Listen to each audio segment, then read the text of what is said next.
कैसे दोस्तों आप लोग। मैं हूं प्रभात और आप सभी देख रहे हैं प्रभात टेक्निकल चैनल। आज की वीडियो में जानेंगे कि पासपोर्ट को कैसे आवेदन करना है, पासपोर्ट का अपॉइंटमेंट कैसे लेना है, पासपोर्ट में जितनी भी समस्याएं आ रही हैं उसी के बारे में आज जानेंगे। तो चलिए वीडियो को शुरू करते हैं। सबसे पहले आप अपना क्रोम ब्राउजर ओपन कर लेंगे। आप मोबाइल में या कर रहे हो या फिर लैपटॉप में, आप दोनों में सेम मेथड अपना सकते हैं। यहाँ पर आपको क्रोम ओपन करना है और इसमें जो सर्च करना है PASSPORT पासपोर्ट लिख के जैसे ही आप टाइप करेंगे आप इसकी देखेंगे कि जो वेबसाइट है उस पर आ जाएंगे। यहाँ पर ऊपर रेड कलर में एक ऑप्शन बना है न्यू यूजर रजिस्ट्रेशन, आपको इस पर क्लिक करना है। क्लिक करने के बाद आप यूजर रजिस्ट्रेशन फॉर्म पे आ जाएंगे और यहाँ पे अपनी डिटेल डालकर सारा फॉर्म आपको फिल कर लेना है। चलिए यहाँ पे मैं फॉर्म फिल करके बता दे रहा हूँ। जो आपका नियरेस्ट पासपोर्ट ऑफिस होगा आप इसमें से उसे सिलेक्ट करेंगे। उसके बाद यहाँ पर आप अपना नाम लिखेंगे, फिर लास्ट नेम लिखेंगे। यहाँ पे आप जो है अपना डेट ऑफ बर्थ लिख लेंगे, जो भी आपका डेट ऑफ बर्थ होगा। ठीक है, उसके बाद यहाँ पे देखिए मेल आईडी आपको दे रहा है। ये मेल आईडी जो यहाँ पे दे रहा है और नीचे यहाँ लिखा है do you want your login ID to be same as email ID. मतलब कि अगर आप इस पर क्लिक करेंगे तो आपका जो ईमेल आईडी है वही ईमेल आईडी आपका यूजर आईडी बन जाएगा। अगर नहीं करेंगे तो आपको यहाँ पर एक यूजर आईडी अपने हिसाब से क्रिएट करनी पड़ेगी। तो मैं इस पर यस कर ले रहा हूँ, मुझे यही चाहिए। और यहाँ पर आपको एक पासवर्ड बना लेना है। पासवर्ड बनाने के बाद नीचे यहाँ पे हिंट क्वेश्चन का एक ऑप्शन है, यहाँ पे कोई भी एक सिलेक्ट करके उसका आंसर यहाँ पे आपको दे देना है। आपको क्वेश्चन और आंसर दोनों याद होना चाहिए ताकि आप फ्यूचर में कभी आईडी भूल जाते हैं तो उसका इस्तेमाल करके आप जो है कि आईडी को फिर से रिकवर कर सकते हैं। फिर नीचे आइए, कैप्चा कोड डालकर जैसे ही आप यहाँ पे सबमिट करेंगे आपका रजिस्ट्रेशन जो है कि वो क्लियर हो जाएगा और आपके मेल पर एक लिंक भेजा जाएगा जिसे आपको क्लिक करके एक्टिवेट करना होगा। ठीक है, मैंने ये चीज़ पहले से कर ली है इसलिए इसका स्क्रीनशॉट नहीं मैं दे सकता। ठीक है, चलिए अब हमारा रजिस्ट्रेशन हो चुका है। अब हम फार्म कैसे भरेंगे ये चीज़ जानते हैं। ठीक है, पुनः आप होम पेज पे आएंगे। होम पेज पे आने के बाद जहां पर आपने न्यू रजिस्ट्रेशन किया था उसके नीचे ठीक एग्जिस्टिंग यूजर लॉगिन दिया है, आपको इस पर क्लिक करना है और जो आपने यूजर नेम आपने बनाया था वो यहाँ पे डालना है। जैसे ही आप क्लिक करेंगे आपका यहाँ पर एक उसमें पासवर्ड मांगने वाला विंडो खुल जाएगा और आपको यहाँ पे जो आपने वहाँ पर रजिस्ट्रेशन करते समय पासवर्ड बनाया था वो पासवर्ड यहाँ पे डाल लेना है। डालने के बाद नीचे जो कैप्चा दिया है उसे इंटर कर लेना है और उसके बाद जो है यहाँ पर लॉगिन बटन पर क्लिक करना है। जैसे ही लॉगिन बटन पर क्लिक करेंगे आप देखेंगे कि आप इसमें लॉगिन कर जाएंगे और यहाँ पे आपको एप्लीकेंट होम पर कई ऑप्शन आपको दिखाई देंगे। यहाँ पर हम जूम करके देखते हैं, देखिए अब आपको पासपोर्ट अलाइन करना है तो यहाँ पे दूसरे नंबर पर आप देखेंगे यहाँ लिखा है अप्लाई फॉर फ्रेश पासपोर्ट या फिर री इशू का ऑप्शन दिया है, आपको इस पर क्लिक करना है। जैसे ही आप क्लिक करेंगे अब यहाँ पे आपको कई ऑप्शन मिल रहा है। आप पूछ रहा है कि कैसे आप फार्म भरना चाहते हैं, तो आपको यहाँ पर देखिए लिखा है click here to fill the application form online. आपको इसी पे ध्यान देना है और इसी पर क्लिक करना है। क्लिक करने के बाद आपसे आपका स्टेट पूछेगा। जब पहली बार आप रजिस्ट्रेशन करते हैं तो ये पूछता है और यहाँ पर स्टेट और अपना डिस्ट्रिक्ट डालकर आपको आगे बढ़ जाना है। आगे बढ़ने के बाद अब यहाँ पे आपको दिखा रहा है कि कौन सा पासपोर्ट आपको अप्लाई करना है। तो ज़्यादातर जो पासपोर्ट अप्लाई होता है वो ये होता है फ्रेश पासपोर्ट, नॉर्मल और 36 पेज का। ठीक है, यहाँ पे तत्काल भी आप ऑप्शन ले सकते हैं, ईगी इशू भी यहाँ पे ले सकते हैं, 60 पेज का भी पासपोर्ट आप यहाँ पे बनवा सकते हैं। ठीक है, चलिए हमने ये जो सिलेक्ट किया आप अपने हिसाब से सिलेक्ट कर सकते हैं। आगे बढ़ते हैं, नेक्स्ट करते हैं। नेक्स्ट करने के बाद अब आपका यहाँ पर पर्सनल डिटेल जो है आपको ध्यानपूर्वक जैसा आपके आधार कार्ड और आपके डॉक्यूमेंट्स में है सेम उसी तरह डालना है। जगह सा भी गलती हो जाएगी तो आगे दिक्कत होगा। ठीक है, तो ध्यान से आप डालिए जैसे मैं यहाँ पे फिल कर रहा हूँ।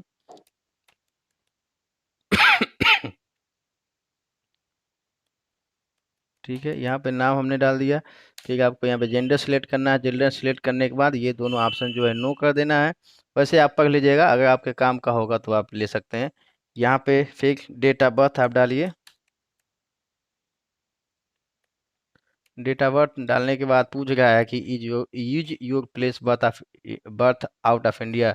तो आप अगर इंडिया से बाहर पैदा हुए हैं तो यस करिए, अगर नहीं है तो फिर यहीं करिए। ठीक, अब आपकी सिटी पूछ रहा है तो जो भी आपकी सिटी है आप वहाँ पर डाल देंगे। उसके बाद आपसे स्टेट पूछ रहा है, स्टेट डालेंगे। फिर आपका डिस्ट्रिक्ट पूछ रहा है, डिस्ट्रिक्ट डालिए। फिर पूछ रहा है कि आपकी शादी हुई है कि नहीं है, तो उसको जैसे भी आप शादी हुआ हो या ना हुआ हो उसमें से आप सिलेक्ट करके डाल सकते हैं। फिर आगे बढ़ते हैं, यहाँ पर देखिए सिटीजनशिप ऑफ इंडिया बाई, मतलब कब से आप इंडिया में रह गए हैं, जन्म से रह गए हैं, तो इस पर क्लिक ऑलरेडी है, इस पर आप रहने दीजिए। फिर नीचे आएंगे, दो ऑप्शन दिया है, पैन कार्ड का, वोटर आईडी का। ये इफ़ अवेलेबल यानी कि अगर आपके पास हो तो डालिए, नहीं तो कोई बात नहीं है। फिर नीचे आएंगे, यहाँ पर देखिए दिखा है एम्प्लॉयमेंट टाइप, किस टाइप का एम्प्लॉयमेंट है, जो भी आपका प्रकार है, आप कहीं काम कर रहे हैं नहीं कर, जो भी आपका है, यहाँ पे नॉट एम्प्लॉय भी डाल सकते हैं, कोई दिक्कत नहीं है, ठीक है। उसके बाद यहाँ पर आपसे यहाँ पे जो ये इस ऑप्शन पूछ रहा है, is either of your parents, मतलब कि यहाँ पर यस करेंगे अगर आप माइनर केस में है, 18 साल से आपकी उम्र कम है, तो आपको यहाँ पे एस करना है, नहीं तो नो करना है, ठीक है। एजुकेशन क्वालिफिकेशन पूछ रहा है, अगर आप 10 पास हैं या 10 से ज़्यादा पढ़े हैं तो आप इस पर क्लिक करेंगे, और अगर उससे कम है तो आप इस पर क्लिक करेंगे। तो हम 10 पास से ज़्यादा हैं तो इस पर क्लिक करते हैं, और जैसे ही आप क्लिक करेंगे यहाँ देखेंगे जो E C R, non E C R का ऑप्शन है वो यस हो जाएगा। अगर आप 7 पास पे हैं तो ये नो रहेगा। उसके बाद एक ऑप्शन है आधार नंबर का, आपको आधार नंबर यहाँ पर डाल देना है, ये भी इफ़ अवेलेबल लिखा है लेकिन आप डाल दीजिएगा ताकि आपको दिक्कत ना हो। आधार नंबर डाल दिए, और यहाँ पे देखिए उसके आगे एक छोटा सा ऑप्शन बना है वैलिडेट आधार नंबर। अगर आपको आधार नंबर पे डाउट लग रहा है, गलत लग रहा है, तो आप यहाँ से क्लिक करके वहाँ पर जाकर आधार नंबर वैलिडेट कर सकते हैं, ठीक है। उसके बाद यहाँ पर आप आधार का जो टर्म्स एंड कंडीशन है उसको एग्री करेंगे, और यहाँ नेक्स्ट बटन पे क्लिक करेंगे। नेक्स्ट बटन पे क्लिक करने के बाद फैमिली डिटेल वाले पेज पे आप आ जाएंगे। यहाँ देखिए फैमिली डिटेल का जो पेज है, यहाँ पे आ जाएंगे। अब यहाँ पे आपको अपने पिता का नाम डालना है, जो भी आपका पिता का नाम है यहाँ पर आप इंटर करें, ठीक है। सरनेम हो तो डालें, अगर सरनेम आप में नहीं है तो आप मत डालिएगा, कोई ज़रूरी नहीं है। उसके बाद यहाँ देखिए नीचे माता का नाम पूछ रहा है, माता का नाम यहाँ डालिए।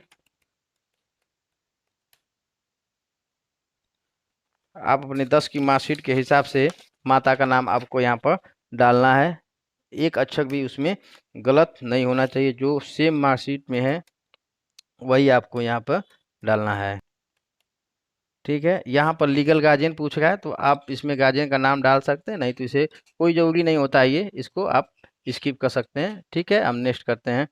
अब अगले पेज पे आते हैं। अगले पेज पे देखिए यहाँ पे पूछ रहा है is your present address out of India, यहाँ पे नो है तो नो ही रहने दीजिएगा, ठीक है। और आपको यहाँ पर अपना पूरा एड्रेस जो है भरना है, जैसे कि इसमें 48 कैरेक्टर्स लेंगे तो जो भी आपका आ जाए, ग्राम, पोस्ट और थाना, इतनी चीज़ें ही आप यहाँ पर डालिए। यहाँ विलेज लिख दीजिए, विलेज,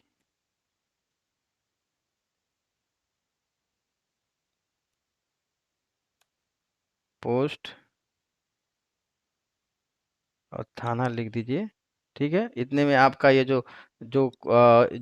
आपका लिमिट दिया था वो फुल हो जाएगा, इसको छोड़ दीजिए। फिर नीचे आइए विलेज, सिटी, टाउन में, ठीक है। आप अपना यहाँ पर गांव का नाम लिखिए।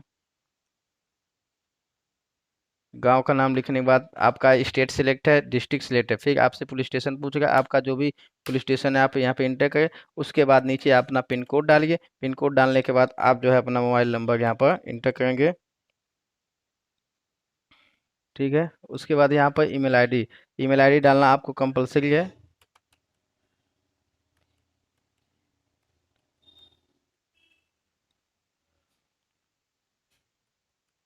ठीक है। ईमेल आईडी डालने के बाद यहाँ पर नीचे देखेंगे लिखा है इच प्रेजेंट एड्रेस अवेलेबल, ठीक है। अवेलेबल है तो आप यस करिए, और वो एड्रेस सेम एड्रेस है तो उसको भी यस कर दीजिए, ठीक है। उसके बाद आप यहाँ पे नेक्स्ट बटन पे क्लिक करिए, ठीक है। यहाँ पे देखिए आपसे एक पॉपअप में खुल रहा है और ये पूछ रहा है कि I agree to receive SMS update form passport Seva, ठीक है। तो मतलब आपको एसएमएस मिलेगा, उसके लिए आप एग्री कर रहे हैं, ओके दबाइए, ओके करिए, ठीक है। अब आप आ गए हैं इमरजेंसी कांटेक्ट पे। ये इमरजेंसी कांटेक्ट भी पासपोर्ट में मांगता है, इमरजेंसी में इसी की मदद से आपकी सहायता की जाती है।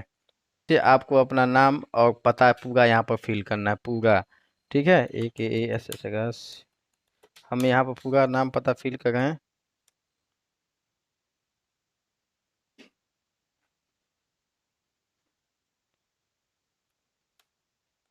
यहाँ पर हमने पूरा एड्रेस डाल दिया। नीचे फिर से आपको एक बार मोबाइल नंबर यहाँ पे डालना है।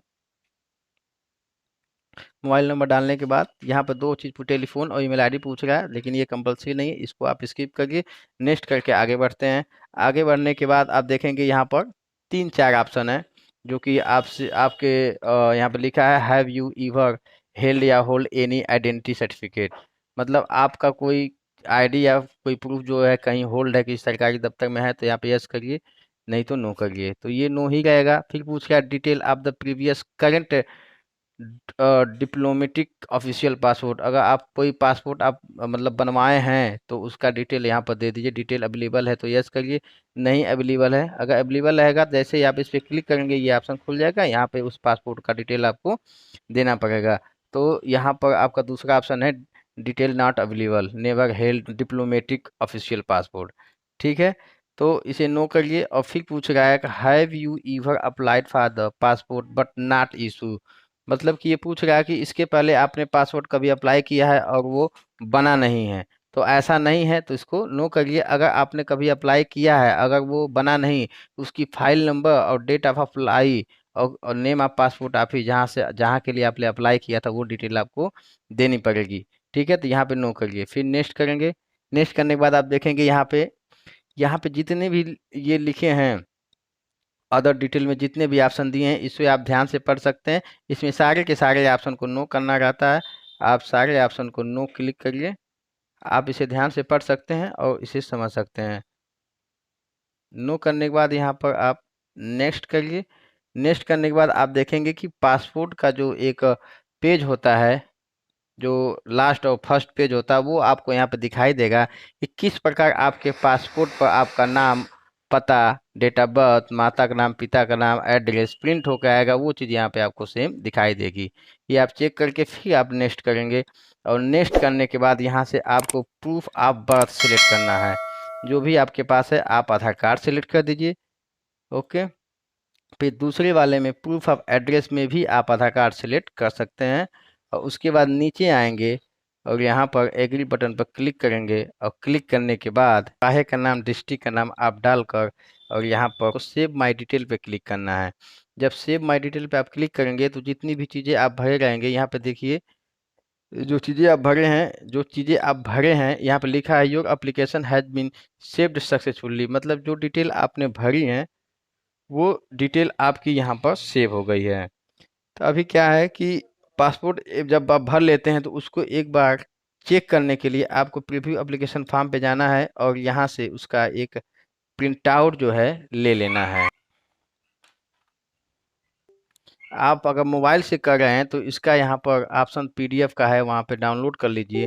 अगर आप सिस्टम पे हैं तो आप सिस्टम से प्रिंट आउट निकाल लीजिए। यहाँ पर देखिए पीछे पीडीएफ का एक ऑप्शन आएगा, आपको इस पर क्लिक करना है, सेव बटन पे क्लिक करना है और इसका नाम दे देना है। नाम देने के बाद ये आपके डेस्टिनेशन में सेव हो जाएगा।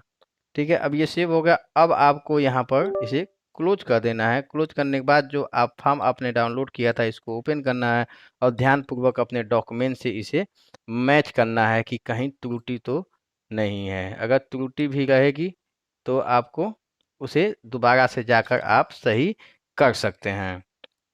ठीक है, अब आगे आते हैं। अगर कोई फार्म में आपके त्रुटि है तो आप फिर से शुरू से आएंगे और यहाँ पर आप देखिए जैसे कि अगर मान लीजिए कि आपके जो आपने डिटेल भरी है उसमें कुछ दिक्कत है तो आपको सीधा होम पेज पे आ जाना है। होम पेज पे आएंगे और यहाँ पे देखेंगे, यहाँ पे एक पहला जो ऑप्शन दिया है यहाँ पर view save submit and view saved submitted application, यानी कि जो भी सबमिट एप्लीकेशन यहाँ पे दिखाएगा सेव और सबमिट एप्लीकेशन, आपको इस पर क्लिक करना है। क्लिक करने के बाद आप देखेंगे यहाँ पर ये एप्लीकेशन दिखाएगा जो आपने यहाँ पर भरा था। और भरने के बाद इसका AR नंबर जारी हो गया है। जब आप सबमिट कर देंगे, पेमेंट कर देंगे और अपॉइंटमेंट ले लेंगे तो ये सारी चीज़ें यहाँ पर आ जाएंगी। लेकिन अभी आपने सिर्फ सेव किया है और उसमें कुछ त्रुटि होगी तो आप किस प्रकार सही करेंगे वो चीज़ हम आपको बता रहे हैं। ठीक है, अगर त्रुटि हो जाती तो आपको यहाँ पे आना है और इस वाले ऑप्शन पे क्लिक करना है। फिर आपको नेक्स्ट करते जाना है। जहाँ पे आपकी त्रुटि रहेगी सारी चीज़ें भरी मिलेंगी, जो भी आपकी त्रुटि रहेगी उसको आपको सही कर देना है। जिस भी कॉलम में आपका है नेक्स्ट करते जाना है। मेरा कोई त्रुटि नहीं है, लेकिन मैं बस आपको बता रहा हूँ। नेक्स्ट करना है, सारी चीज़ें नेक्स्ट करते जा रहे हैं। जहाँ आपकी त्रुटि होगी वहाँ पे रुक के उस चीज़ को सही करके फिर नेक्स्ट कर देना है।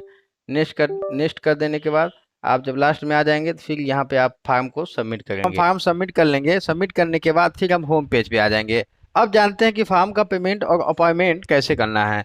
यहाँ पर फिर से होम पेज पे आएंगे और फिर ये जो ऊपर वाला ऑप्शन आपका है view save and submitted form, आपको इस पर क्लिक करना है।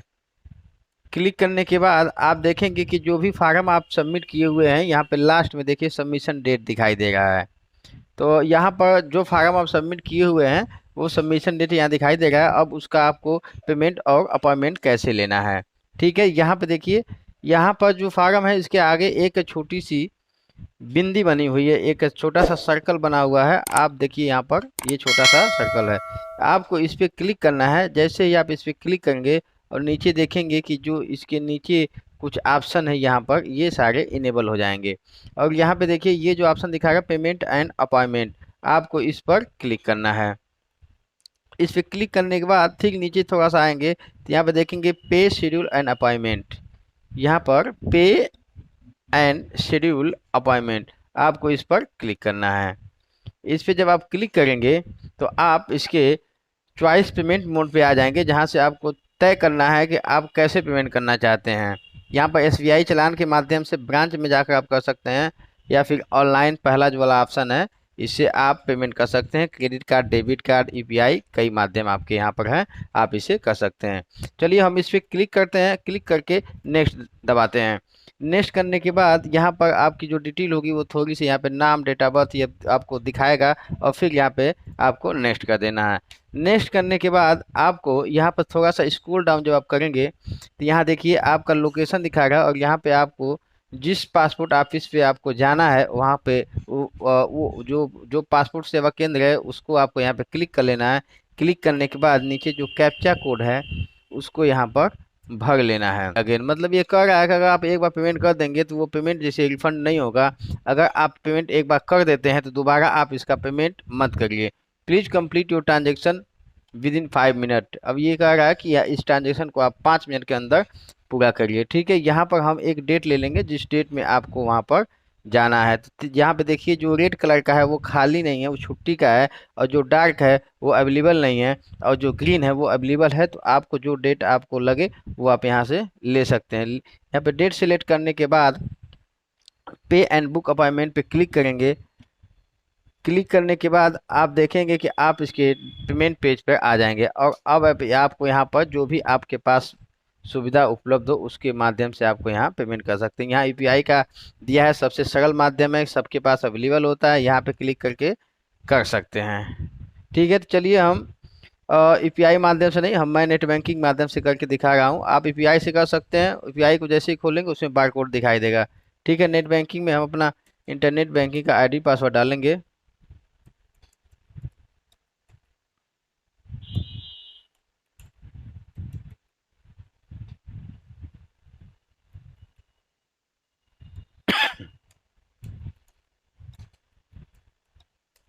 और लॉगिन करेंगे।